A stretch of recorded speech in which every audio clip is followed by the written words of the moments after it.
Desde Reno, Nevada, en la Iglesia Cristiana Vino Nuevo, sean bienvenidos todos una vez más. Llegó el momento para escuchar el mensaje de Dios. Y como un solo pueblo en unidad de espíritu, abre tu corazón a Él recibiendo su palabra. Atesórala dentro de tu corazón.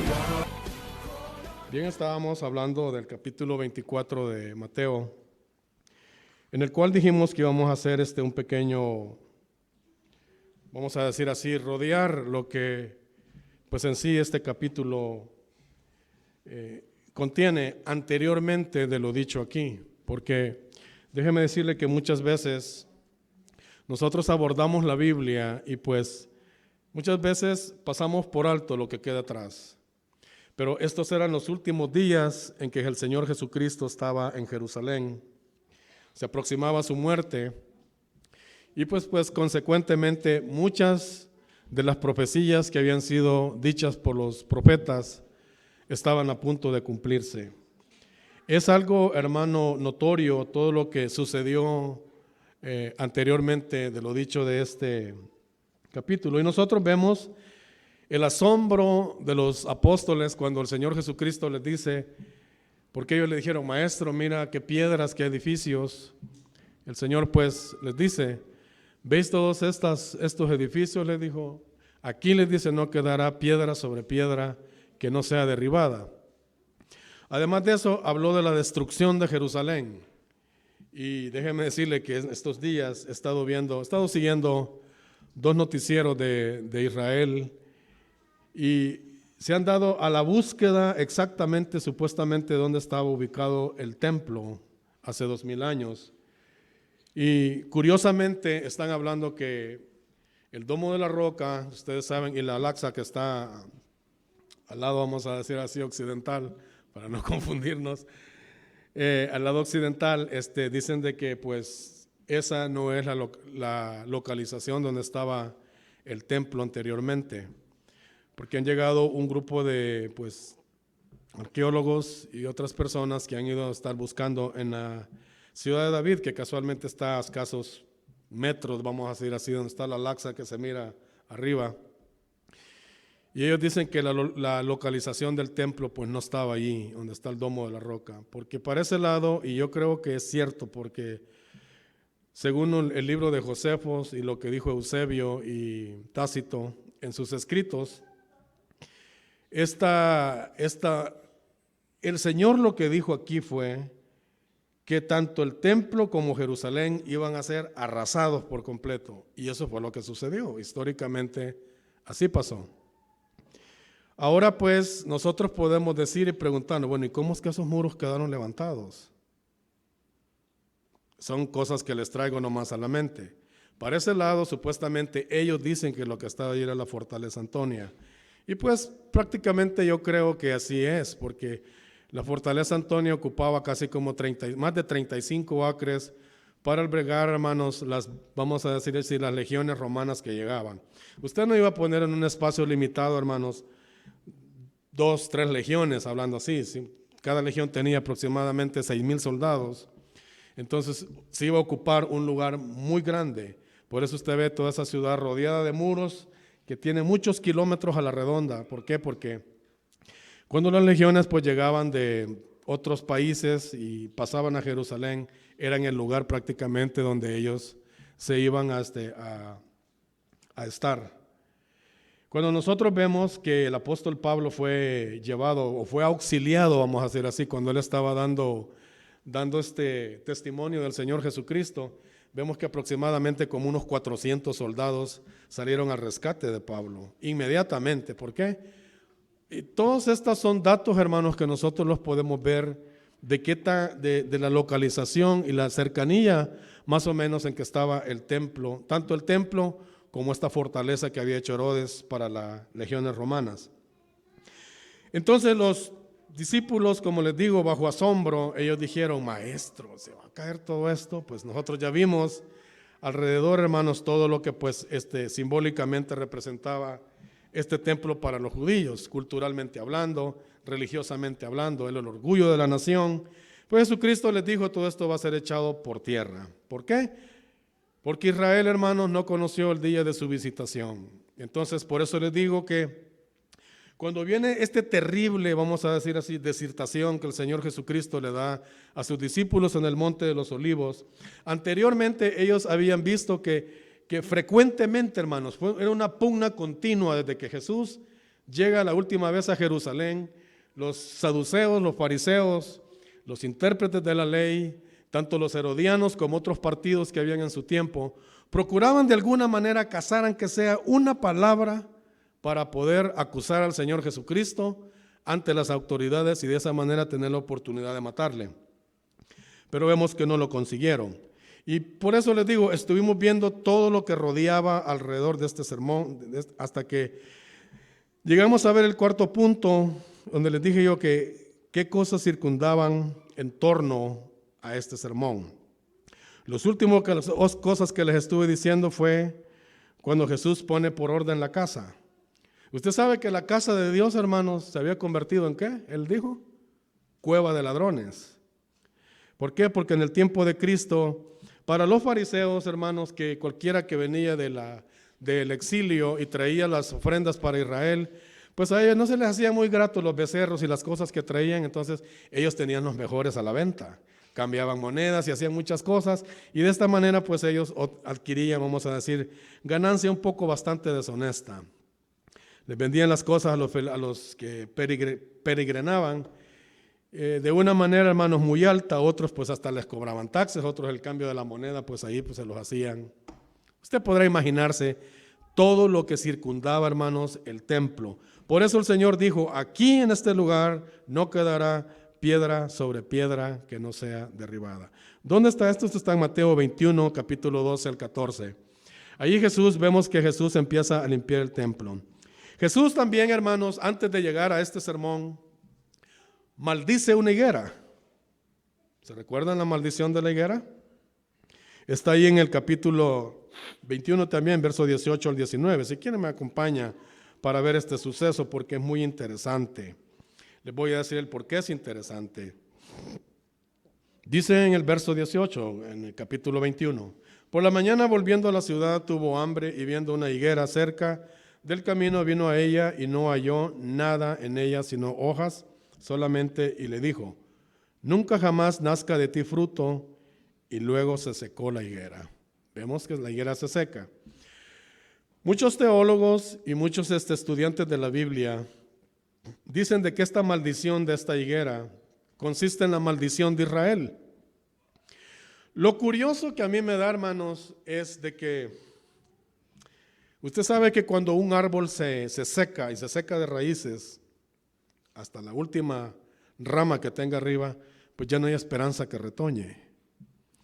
En el Evangelio de Marcos dice que cuando ellos regresaron otra vez al templo, los discípulos admirados le dijeron, maestro, mira, la higuera que tú maldijiste se ha secado desde las raíces.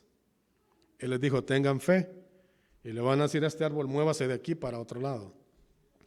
Entonces, muchos dicen de que esta higuera representa a Israel. Entonces, ahora en el 1948 que Israel regresa a su tierra, por el Tratado de las Naciones Unidas y por otros medios, forman el Estado de Israel y dicen la higuera reverdeció. Pregúntese, ¿cómo un árbol, habiéndose secado de las raíces, puede reverdecer otra vez? Pues yo no le veo ninguna lógica a esto, pero bueno, ellos así dicen, ¿verdad? Y lo dejo para que ustedes nada más pues lo miren de esa manera. Además de eso, en el capítulo 21, verso 23 al 27, la autoridad del Señor Jesucristo es puesta a prueba. Le dijeron, dinos con qué autoridad tú haces estas cosas. Él dijo, bueno, yo también les voy a hacer una pregunta. ¿El bautismo de Juan era del cielo o de los hombres? Ellos dijeron, pues no lo sabemos. Dijo, pues yo tampoco les contesto. Luego vemos otra profecía que se cumple, hermanos, en el tiempo del Señor Jesús. Antes de llegar a este sermón, los constructores, hermanos, desechan la piedra angular que es Jesucristo. O sea, me acompañan allí en el mismo capítulo, en el 21, verso 33 en adelante. Dice, Jesús les dijo esta parábola. Oíd otra parábola. Hubo un hombre, padre de familia, el cual plantó una viña, la cercó de vallado y cavó en ella un lagar.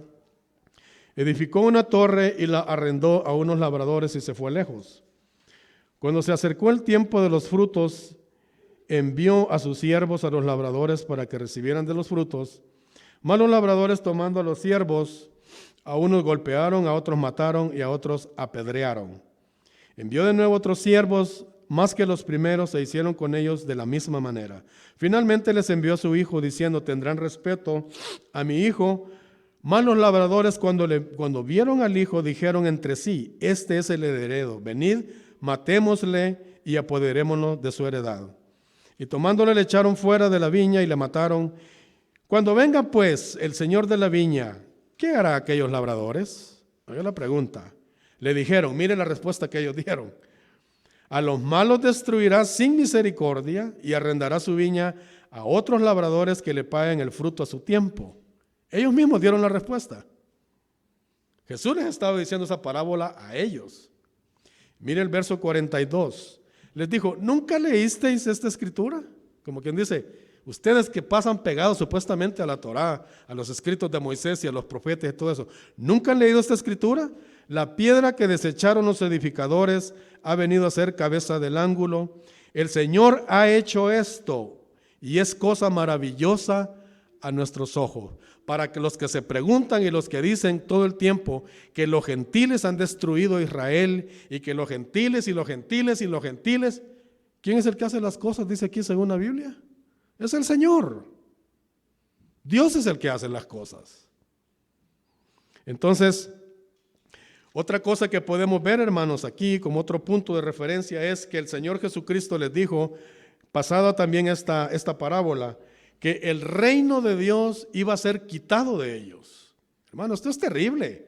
Israel tenía la promesa de un reino, la promesa de un rey.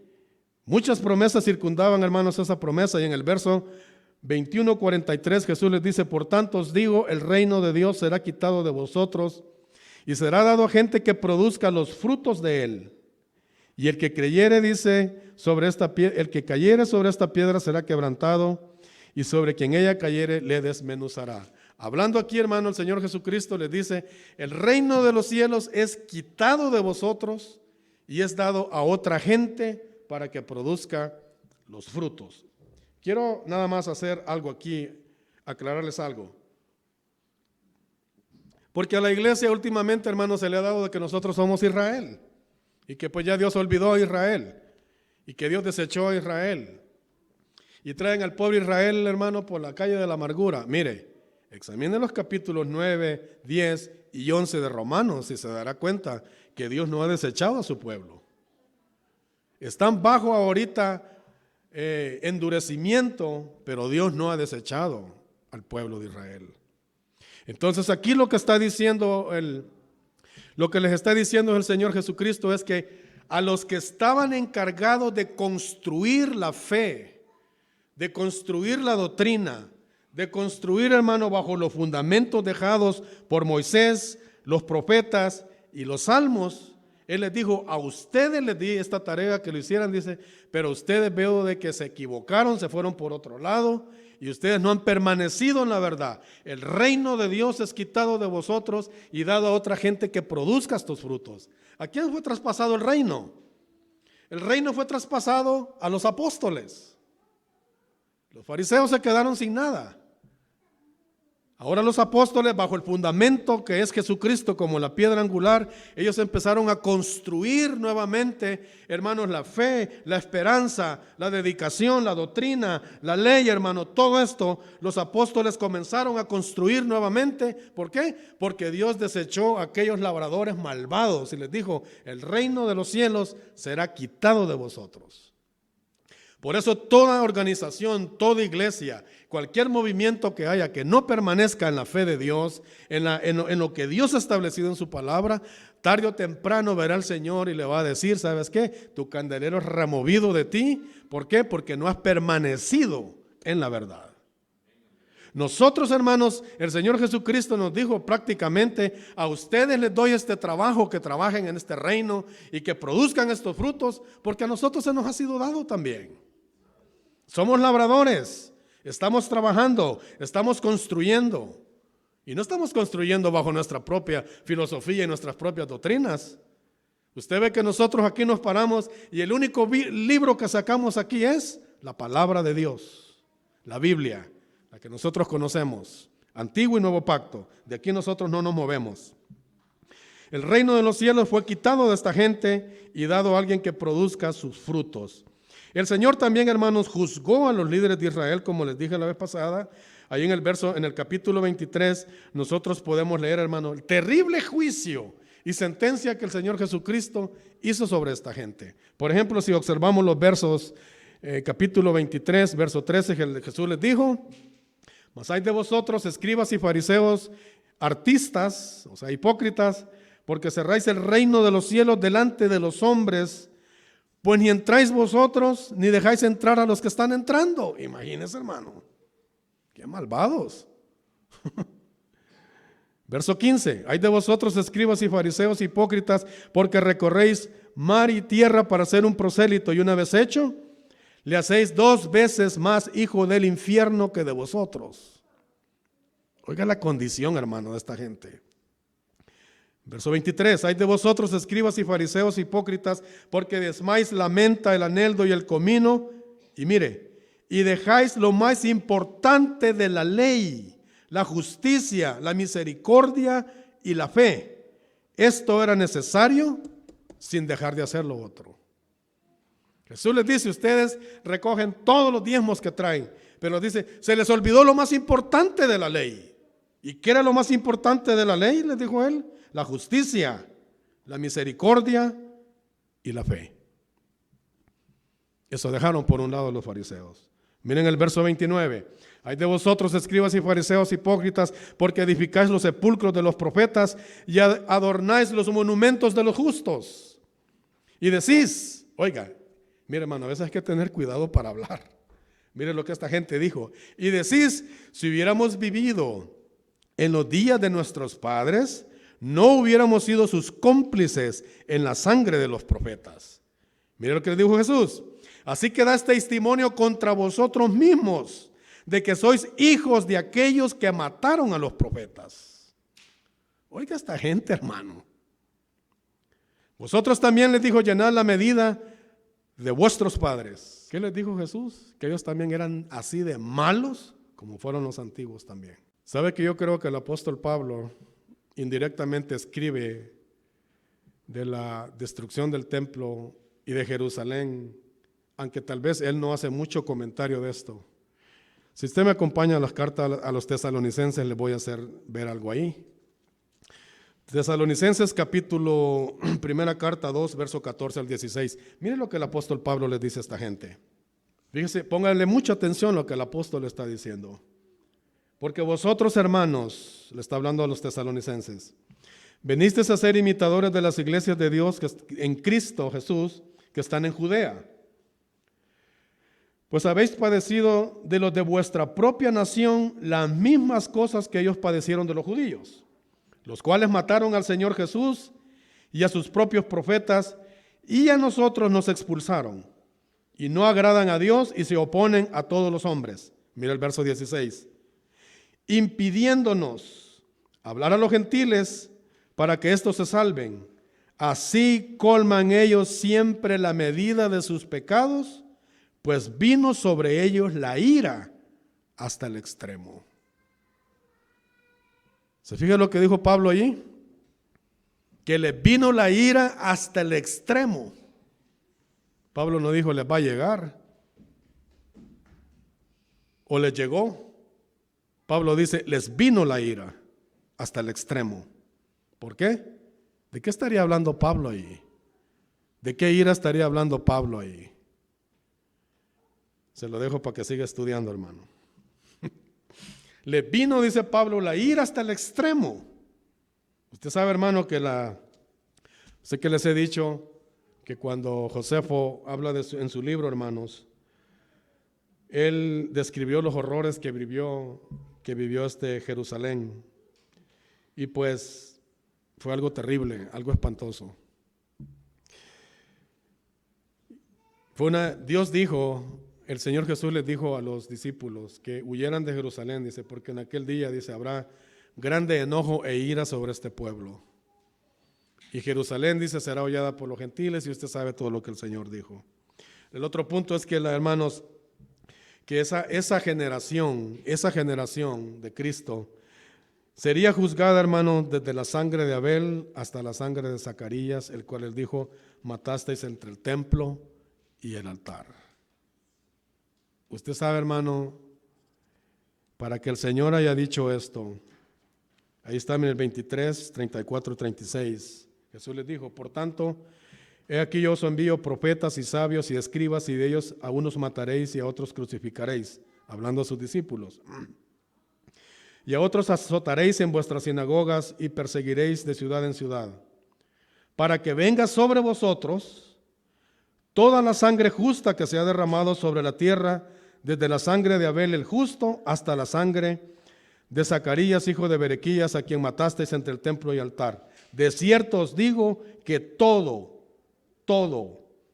esto vendrá sobre esta generación. Ahora usted entiende, hermano, por qué tanta ira sobre ese pueblo. Mire, hermano, no quedó señas ni donde el lugar donde estaba el templo. La ciudad de Jerusalén, la antigua ciudad de David, hermanos, hace poco la están redescubriendo los arqueólogos. ¿Sabe cuántos metros tierra abajo está esa ciudad, hermanos? Aproximadamente casi 4 metros bajo tierra. Nosotros nos podemos preguntar cómo es posible que muros. Han descubierto una de las esquinas de los muros que supuestamente levantó este hombre que viene, Nehemías, cuando vino de Babilonia.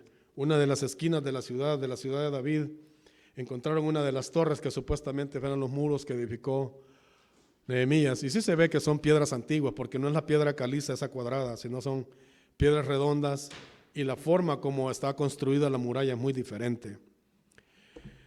Ahí está un testimonio, hermanos. Se han encontrado muchísimas cosas allí, monedas, desde monedas hasta muchas otras cosas. El tabernáculo caído de David, que ahí decía, ahí estaban los 3 lugares, hermanos, supuestamente, y han descubierto un lugar donde supuestamente David tuvo el arca, y dice que de ahí fue movida para el templo que edificó Salomón. Estaba cerca de ese lugar. Quiero que veamos también. Estas son las últimas 3 cosas que le voy a decir antes de empezar a estudiar todo el capítulo de Mateo. Que cuando el Señor Jesús estaba anunciándoles estas cosas, se estaban cumpliendo o se habían cumplido ya 3 profecías, hermanos, muy significantes. Una de ellas es la profecía de Zacarías 9:9, donde decía: alégrate, hija de Sión, he aquí tu rey viene a ti montado y humilde sobre un pollino, hijo de asna. Esa profecía, días anteriormente, como 3 días, se había cumplido.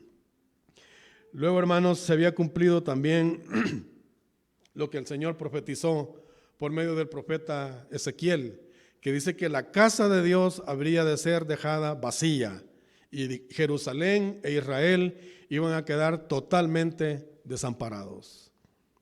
Ese último día que Jesús juzga a los fariseos, hermanos, ese día el Señor Jesucristo se va al monte de los olivos, la misma figura que usted encuentra en el libro de Ezequiel, en el capítulo 11, en los versos 23, en el capítulo 10, en el verso 9, en el capítulo 9 usted puede encontrar todas estas cosas ahí, cómo la gloria de Dios abandonó a Israel en tiempos del rey Ezequías, antes de que viniera Nabucodonosor, rey de Babilonia, a conquistar la ciudad.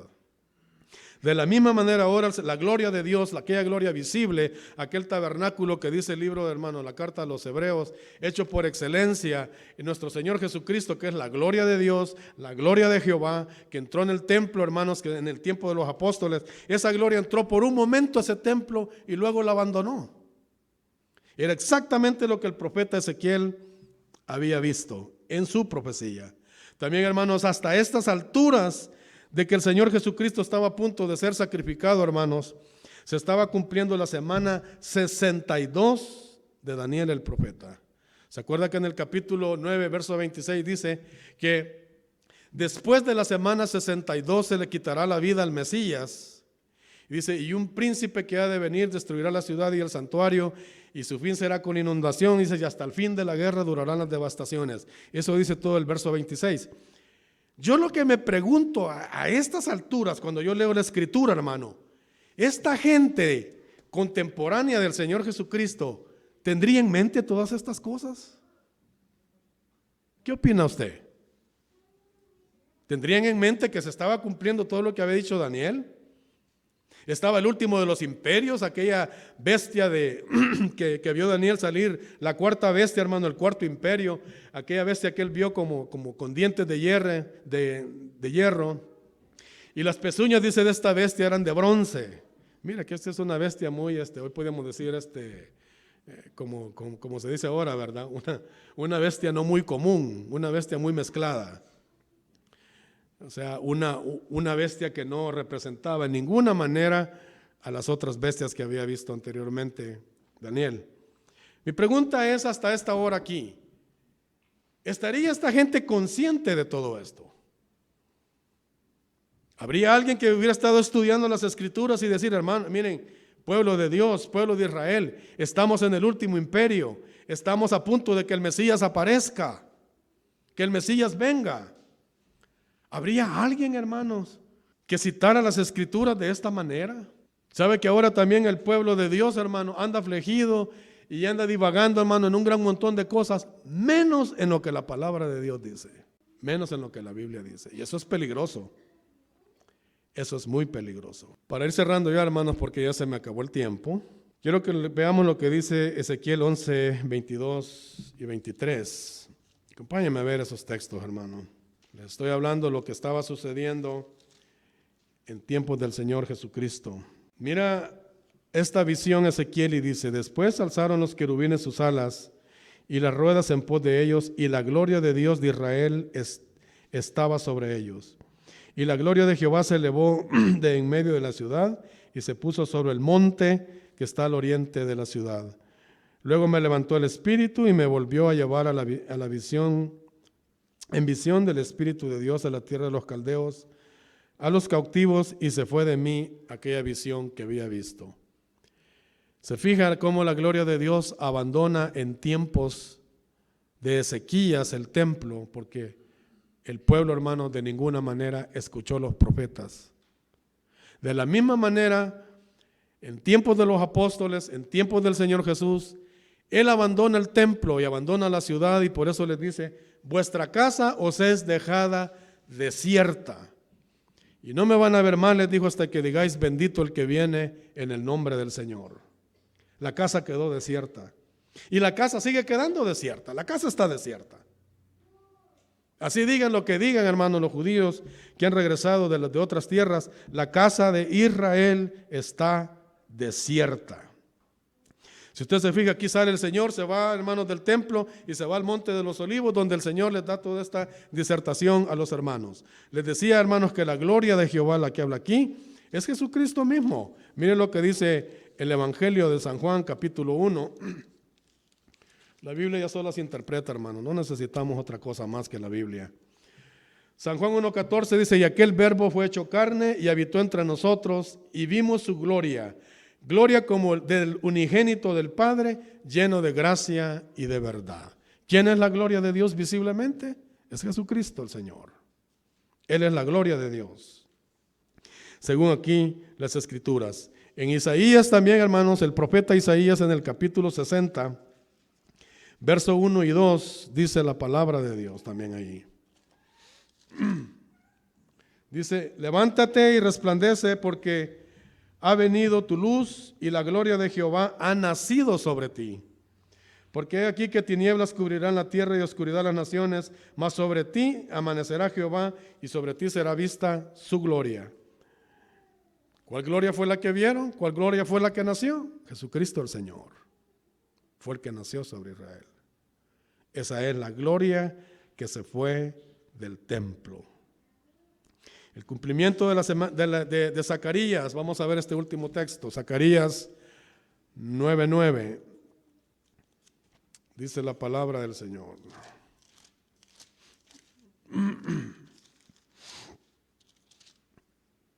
Dice: alégrate mucho, hija de Sión, da voces de júbilo, hija de Jerusalén. He aquí tu rey vendrá a ti justo y salvador, humilde y cabalgando sobre un asno, sobre un pollino, hijo de Asna. Todas estas escrituras, hermanos, se cumplieron.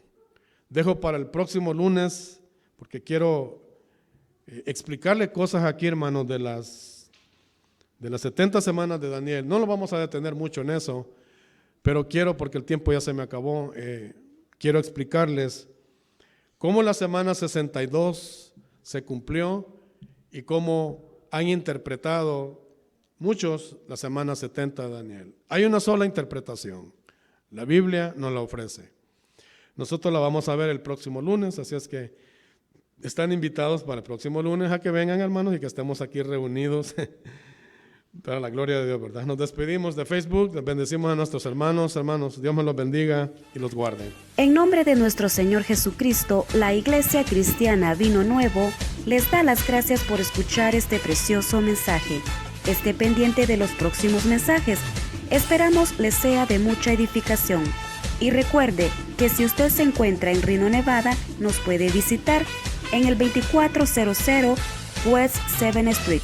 Bendiciones para usted que nos escucha.